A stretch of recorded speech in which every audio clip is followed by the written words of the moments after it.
The morning mist clung to Brooklyn Heights like a shroud of destiny, as General George Washington stood at his field glass, watching the largest armada in human history materialize from the Atlantic. Darkness. It was August 22nd, 1776, and 400 British ships stretched across the horizon like wooden teeth in a giant's jaw, their masts piercing the dawn sky in numbers that defied comprehension. Washington lowered his telescope, his weathered hands betraying none of the dread that churned in his stomach. Behind him, the Continental Army, barely 20,000 strong, and many of them militia who had never faced. Professional soldiers prepared defensive positions along the ridgelines of western Long Island, the fate of the American Revolution. Barely 7 weeks old since the signing of the Declaration of Independence, hung in the balance of what was about to unfold. General William Howe commanded the British expedition, and his reputation preceded him like thunder before lightning. The victor of Bunker Hill understood warfare as a chess master understands the board, every piece calculated, every move deliberate.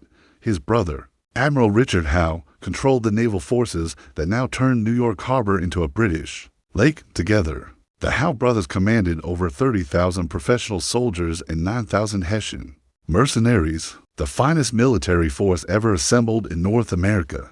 Washington had arrived in New York in April, recognizing that whoever controlled the city would likely control the continent's fate. The Hudson River served as America's vital artery, connecting New England to the southern colonies. Lose New York, and the rebellion could be strangled in its cradle. Yet defending the city presented an almost impossible challenge. Manhattan Island was surrounded by water, making it vulnerable to British naval superiority from every direction. The American commander had split his forces between Manhattan and Long Island, a decision that military historians would later debate endlessly. Major General Nathanael Greene, Washington's most trusted subordinate, had spent months fortifying Brooklyn Heights. These commanding bluffs overlooked both the East River and New York Harbor, making them crucial to the city's defense. From these heights, American artillery could theoretically prevent British ships from entering the inner harbor. But Greene had fallen desperately ill with fever just days before the British arrival, forcing Washington to hastily replace him with Major General John Sullivan, a brave but inexperienced officer who barely knew the terrain he was meant to defend. The change in command created confusion in the American ranks at precisely the moment when unity of purpose mattered most. As Washington surveyed the British fleet, he could see landing boats being lowered into the water like insects preparing to swarm. Intelligence reports suggested the enemy would land at Gravesend Bay, on the southern shore of Long Island, but Washington knew better than to trust a single source. The British could land anywhere along the extensive coastline, and their numerical advantage meant they could afford to attack multiple points simultaneously. According to historical accounts documented in the New York Historical Society archives, Washington's correspondence from this period reveals his acute awareness of the overwhelming odds facing his army. The Continental soldiers manning the defensive works represented every colony in rebellion.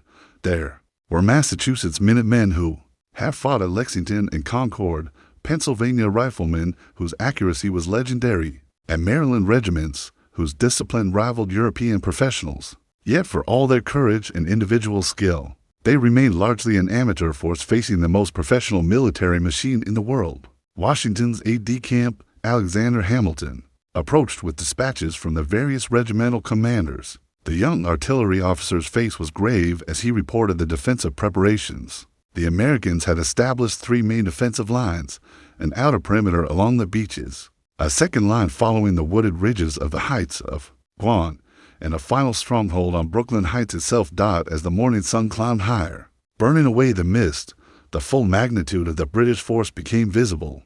Washington realized this would be no mere skirmish or raid. This was the Empire striking back with its full might, determined to crush the rebellion before it could take deeper root. The Battle of Long Island was about to begin, and with it, George Washington would face his first test as a wartime commander against overwhelming odds.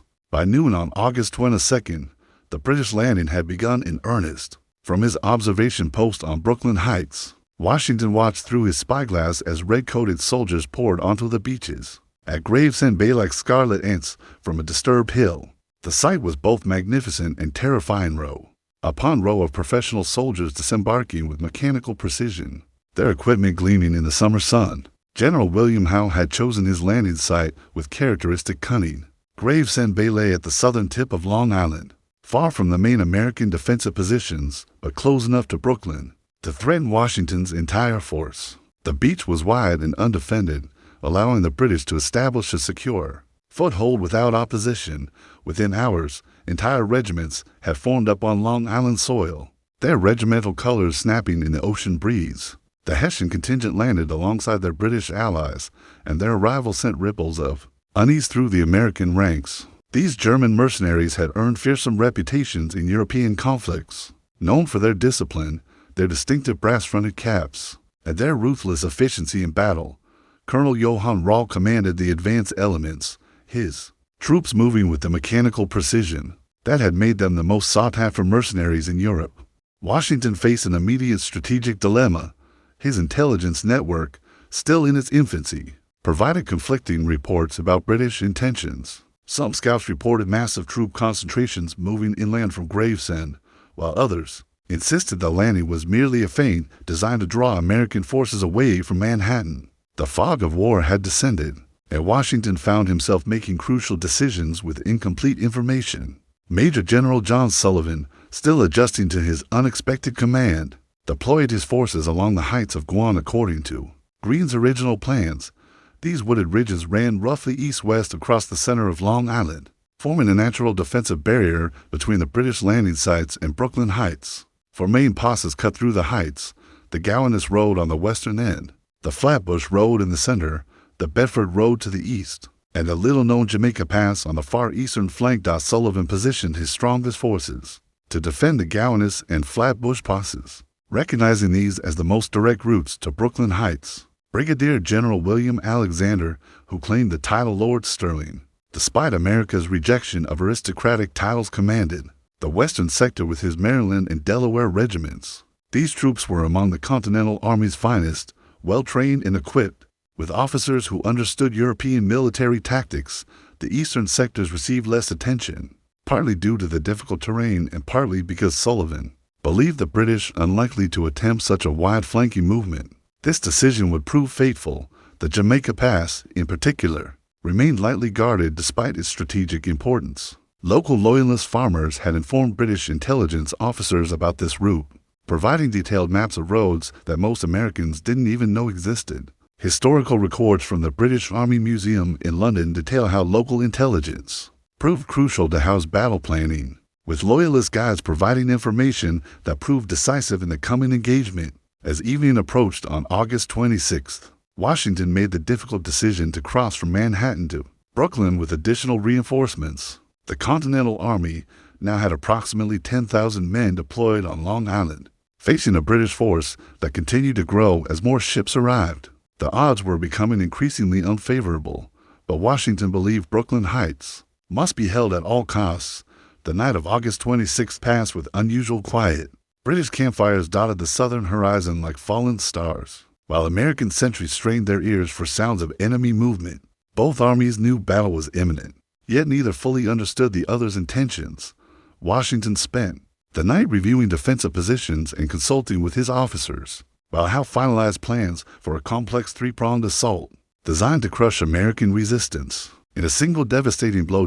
As dawn approached on August 27, 1776, the stage was set for what would become the largest battle of the American Revolution, and George Washington's first major test as a military commander. Facing professional European armies, the pre-dawn darkness of August 27th concealed one of the most audacious military movements in British history. While American sentries watched the main British camps south of the heights of Guam, 10,000 British and Hessian soldiers were executing a massive flanking maneuver that would determine the battle's outcome before most Americans knew the fighting had begun.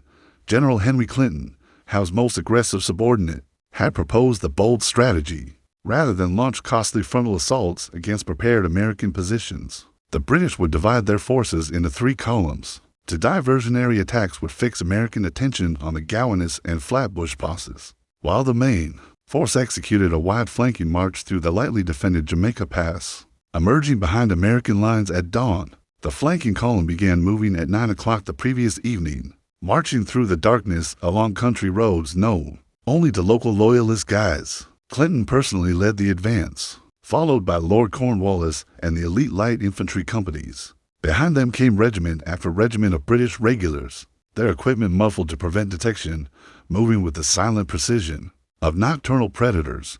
General Howe himself accompanied this massive flanking force, recognizing that the movement's success would likely decide not just the battle, but possibly the entire rebellion's fate. The British commander understood that crushing Washington's army here on Long Island could end American resistance before it truly began. European powers watching the conflict would be unlikely to support a cause that suffered such devastating early defeats. Meanwhile, American defenders along the heights of Guam remained largely unaware of their peril. At the Gowanus Pass, Lord Stirling's Maryland and Delaware troops had spent the night improving their positions, confident in their ability to hold the narrow defile against frontal attack. These regiments represented the Continental Army's backbone, well-trained, properly equipped, and led by officers with military experience. The Flatbush Pass defenders, commanded by Brigadier General Samuel Parsons, were equally confident. Connecticut and Massachusetts regiments held strong positions along the wooded ridge line, their Pennsylvania rifle companies deployed as skirmishers in the dense undergrowth. These men had proven their courage at Lexington, Concord, and Bunker Hill, and they believed their marksmanship could stop any British advance. Only at the Jamaica Pass did the American position remain dangerously weak. A single company of Pennsylvania riflemen under Captain Samuel Willis held this crucial position. Barely 50 men to guard a pass that could accommodate an entire army. The irony was bitter. The Americans had concentrated their best troops where the British wouldn't attack, while leaving their most vulnerable point nearly undefended.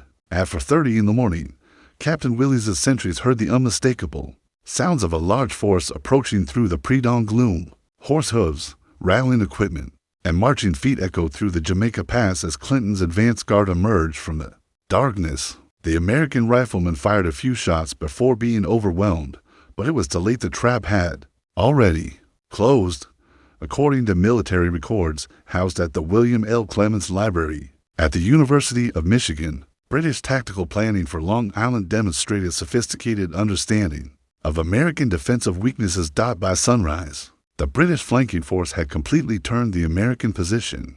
Clinton's troops emerged on the Brooklyn side of the heights of Guam just as diversionary attacks began at the western passes. American defenders suddenly found themselves caught between multiple British forces, their carefully prepared defensive positions rendered useless by the enemy's superior strategic mobility.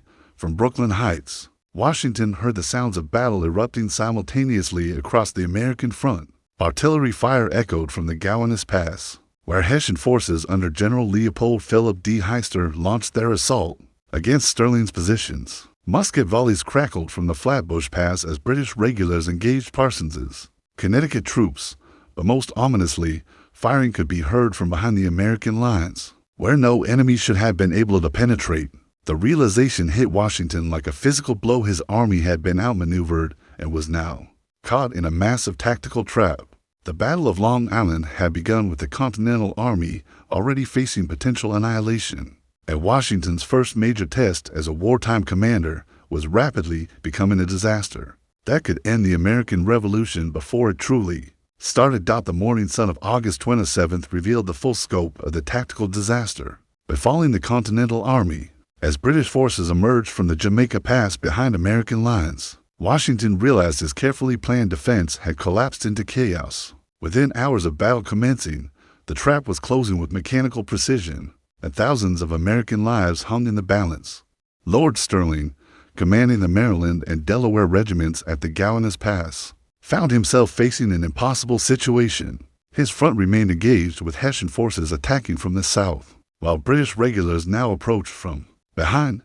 The 45-year-old general, despite his disputed claim to Scottish nobility, possessed genuine military experience from the French and Indian War. He recognized immediately that his force faced annihilation unless decisive action was taken. The Hessians under General D. Heister pressed their attack with characteristic German thoroughness. Their brass-fronted grenadier caps gleamed in the morning light as they advanced through the marsh grass of Gowanus Creek, their disciplined volleys creating a wall of smoke along the American front.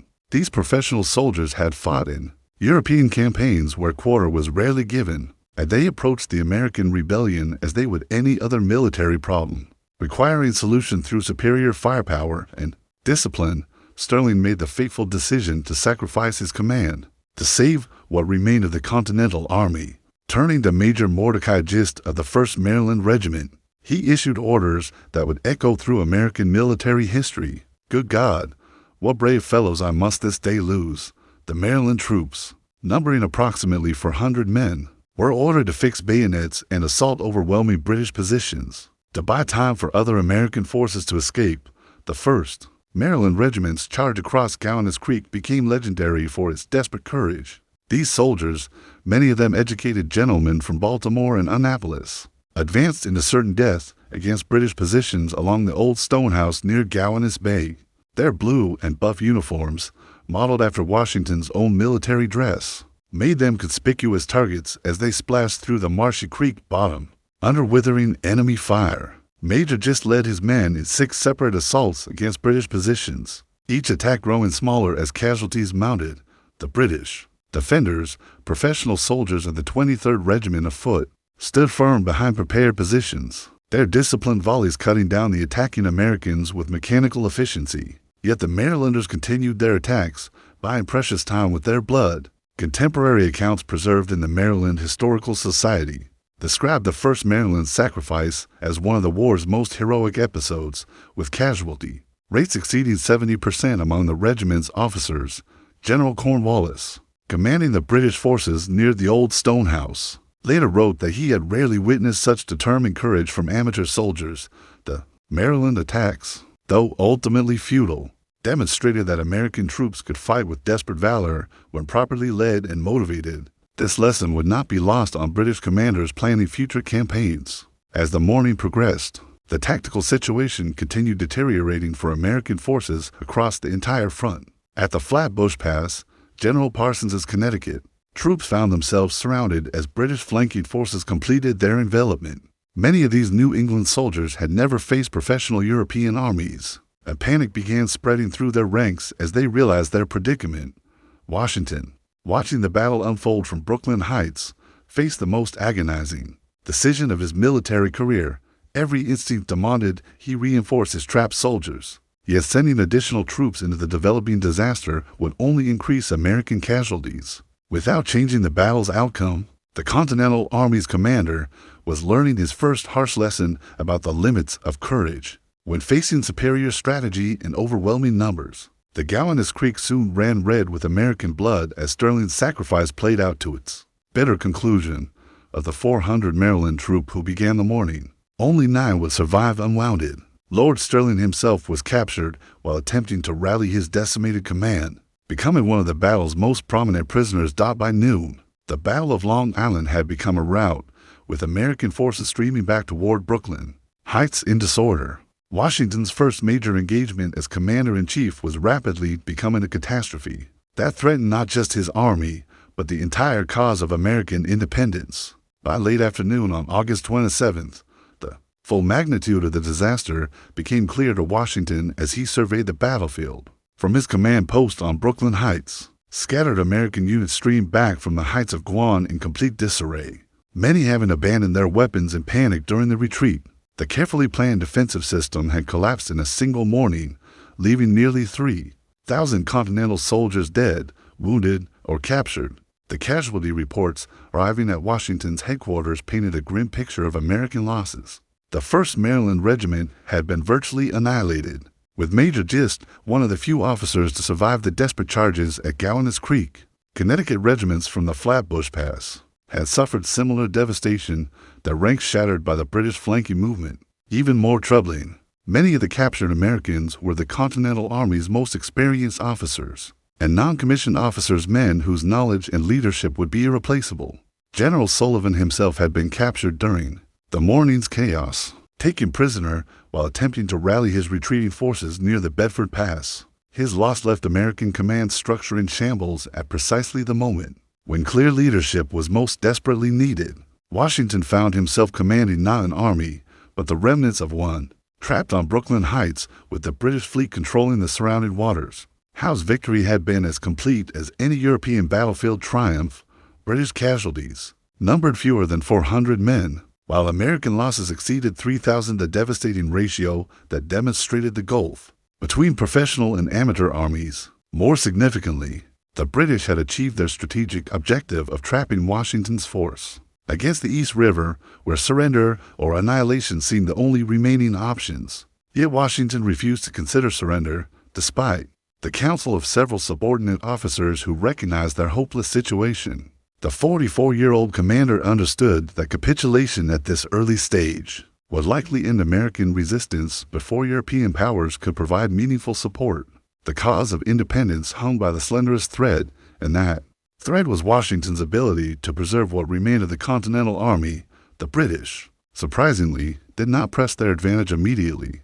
Howe, perhaps remembering the costly frontal assault at Bunker Hill, chose to establish siege lines around the American positions, rather than launch another direct attack. This decision gave Washington precious time to consider his options, though none appeared promising. Brooklyn Heights was surrounded on three sides by British forces, while the East River behind them swarmed with Royal Navy vessels. Military historians at West Point have noted that Howe's caution after Long Island represented a pattern of missed opportunities that would characterize British operations throughout the war. Weather conditions on the night of August 28th added another element of misery to the American predicament.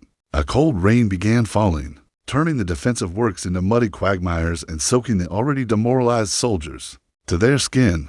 Many Continental troops lacked proper tents or waterproof equipment, having lost their baggage. During the hasty retreat from the heights of Guam, Washington spent the night of August 20th consulting with his remaining officers about possible courses of action.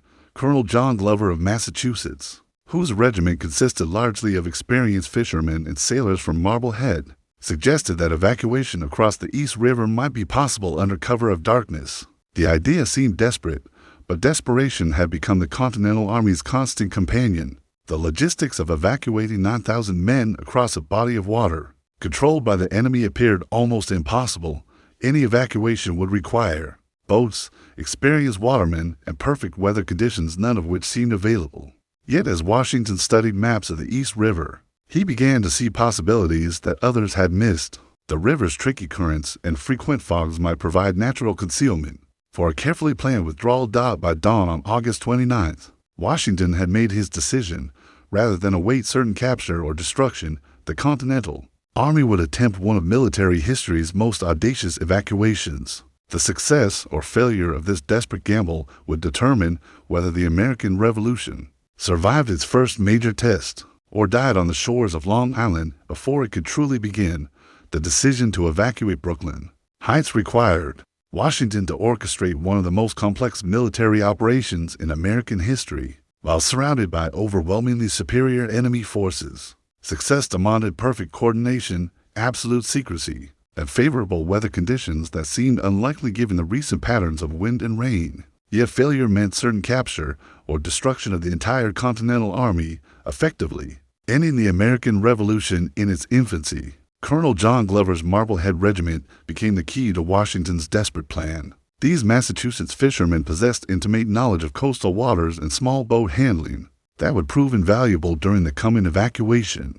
Glover's men had spent their lives working the dangerous waters off Cape Cod and the Grand Banks, making them uniquely qualified to navigate the treacherous currents of the East River under combat conditions. Washington's staff worked through the night of August 29th, preparing detailed evacuation plans while maintaining absolute operational security. Every boat available in the New York area was quietly commandeered, from fishing vessels to ferry boats to private craft belonging to Patriot sympathizers. The assembly of this makeshift flotilla had to occur without alerting British naval patrols or loyalist informants who might report unusual activity to enemy commanders. The weather on the evening of August 29th initially appeared to doom the evacuation.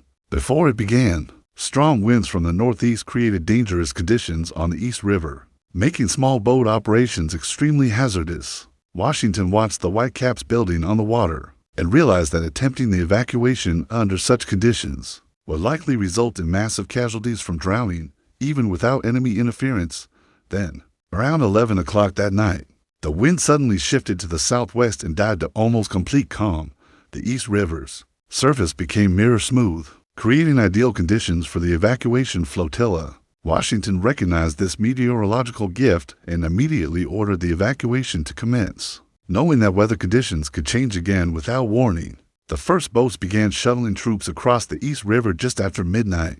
On August 30th, Glover's fishermen worked with quiet efficiency, loading Continental soldiers into every available craft while maintaining strict noise discipline. The slightest sound could alert British sentries positioned less than a quarter-mile away, triggering an artillery barrage that would destroy the evacuation fleet and trap the remaining Americans. On Brooklyn Heights, according to archived letters held by the Massachusetts Historical Society, participants later described the evacuation as requiring miraculous coordination between multiple military units under extreme pressure. Each trip across the East River took approximately 45 minutes. Depending on the boat's size and loading capacity, the Marblehead sailors pushed their vessels to maximum capacity, cramming soldiers into every available space while maintaining enough freeboard to prevent swamping. In the river's unpredictable currents, artillery pieces and supplies received priority during the early trips, followed by wounded soldiers and essential equipment.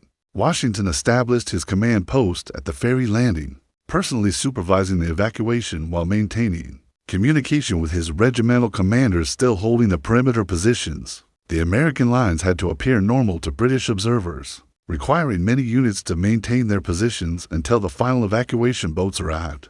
This meant thousands of soldiers would have to wait until dawn approached before beginning their withdrawal from the heights, around 4 o'clock in the morning. A dense fog began rising from the East River, providing additional concealment for the evacuation operation. The mist grew so thick that boats could barely navigate by compass, yet it also made detection by British sentries virtually impossible. Washington recognized this as another stroke of fortune that might allow the evacuation to continue even after sunrise. As dawn approached on August 30th, nearly 7,000 Continental soldiers had been successfully evacuated across the East River to Manhattan. The remaining rear guard, consisting of the most reliable regiments, began their withdrawal from the defensive positions they had held for 3 days. Washington himself remained on Brooklyn Heights until the final boat departed, ensuring that no American soldier was left behind to face British capture. The evacuation success represented Washington's first strategic victory, snatched from the jaws of what had seemed certain defeat and capture. As the last boat carrying Continental Army soldiers disappeared into the morning mist on August 30th, Washington stood alone on the Brooklyn Heights ferry landing, contemplating the magnitude of what had just transpired.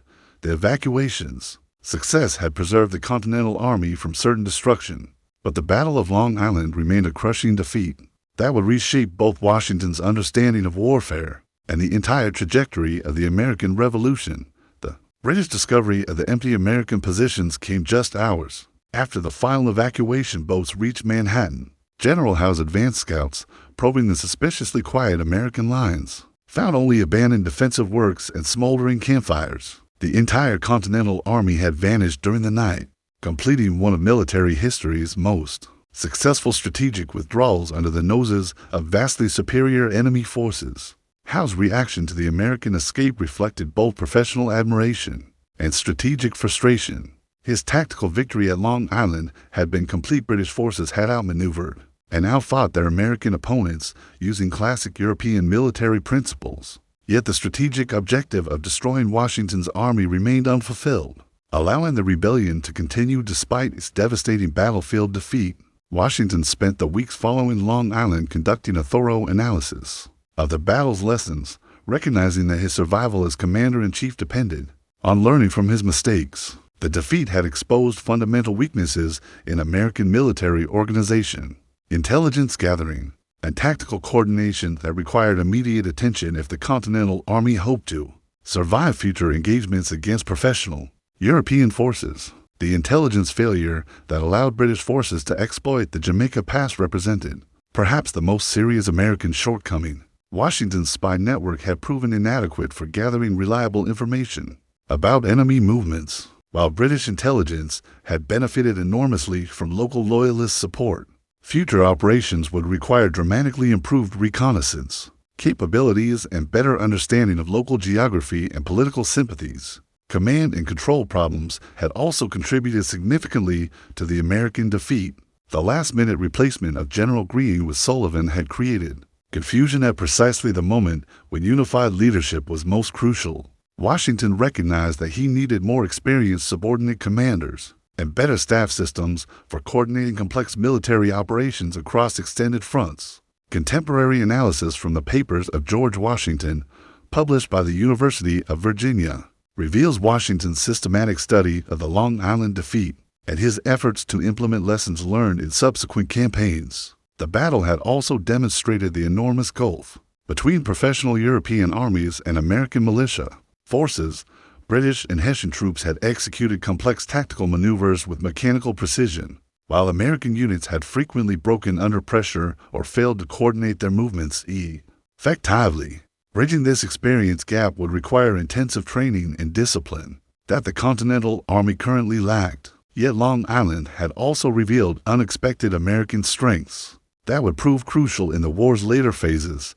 The Maryland Regiment's sacrifice at Gowanus Creek had demonstrated that American soldiers could fight with extraordinary courage when properly motivated and led. The successful evacuation had shown that American forces could adapt quickly to changing circumstances and execute complex operations under extreme pressure. Washington's personal leadership during the crisis had established his credibility as a wartime commander capable of making difficult decisions under pressure. His refusal to consider surrender, combined with his successful preservation of the Continental Army, had prevented the rebellion from collapsing during its first major test. European observers, particularly French military advisors, took note of Washington's performance under adverse conditions. The strategic implications of Long Island extended far beyond the immediate military consequences. British control of New York would complicate American operations for the remainder of the war, while the devastating casualty ratios would make recruiting and maintaining Continental forces increasingly difficult. Yet the Continental Army's survival meant the rebellion continued, providing opportunities for future victories that could change the war's trajectory. As Washington established new defensive positions on Manhattan Island, he carried with him hard-won knowledge about the realities of 18th-century warfare. The Battle of Long Island had been a defeat, but it was also an education one that would prove invaluable. As the American Revolution entered its next phase, the young nation had survived its first major test, bloody but not broken, ready to continue the struggle for independence despite the enormous challenges that lay ahead.